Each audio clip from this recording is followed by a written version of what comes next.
I wanted to kind of gel it together and say, you know, if I had to boil down the essence of kind of philosophically what did we do at Eyesight and at Source Gear, and then practically.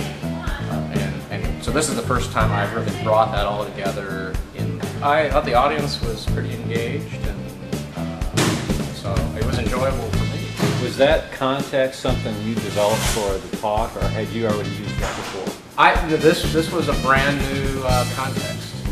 I'm here just to share a few pearls of wisdom that I've been able to glean over the last, about 10 years of actually running tech companies. Have a clearly articulated purpose and do it with passion.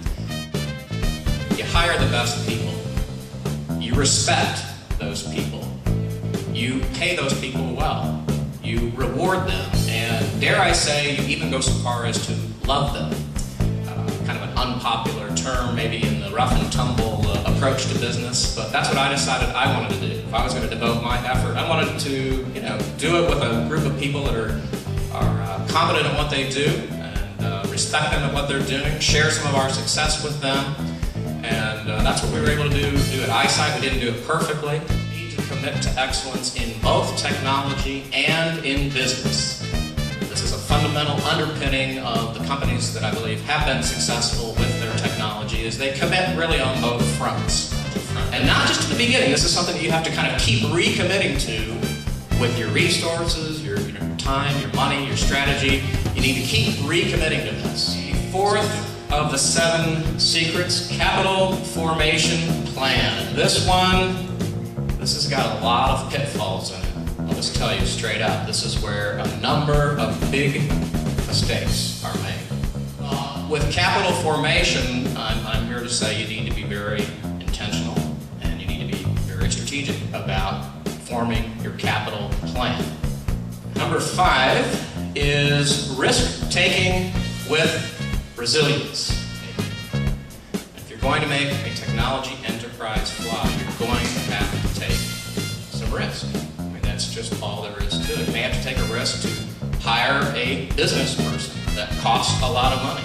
You may have to take a risk to get off the grant sugar, because grant sugar is great, but ultimately you may need to take a little bit of angel money or venture capital money to propel the enterprise to the next level. Or whatever the risk may be in your particular industry or technical segment. All right, and number 6 is strategic partnering. So strategic partnering, it's a nice buzzword, but the reality is in today's climate, most young tech companies are going to have to do some version of this to succeed. You're going to have to select the right companies, both vendors, potential customers, potential collaborators, and the right financiers. Again, this is the capital formation piece to kind of put your strategic partnering mix together. But what about context? You've got to put these in context, and that's what the 7th secret is. It's the product to market commercialization plan.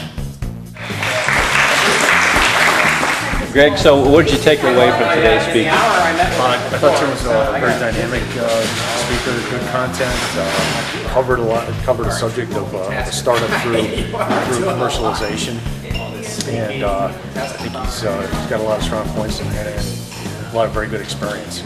I do want to say one thing on a personal note with respect to Tim. I've known him for some time, and I guess what I want to say is he's genuinely one of those good guys out there. He really manages and leads from example, very principled guy, very ethical guy, very respectful of people. And it seems like today we get bombarded with the idea of the hard-nosed, take no prisoners style of leadership you see in these shows like The Apprentice and others. And I'd like to think there's still room for someone that leads from example and is kind and polite to people, and you can still be successful at the same time. And I think Tim Hoerr is one of those people.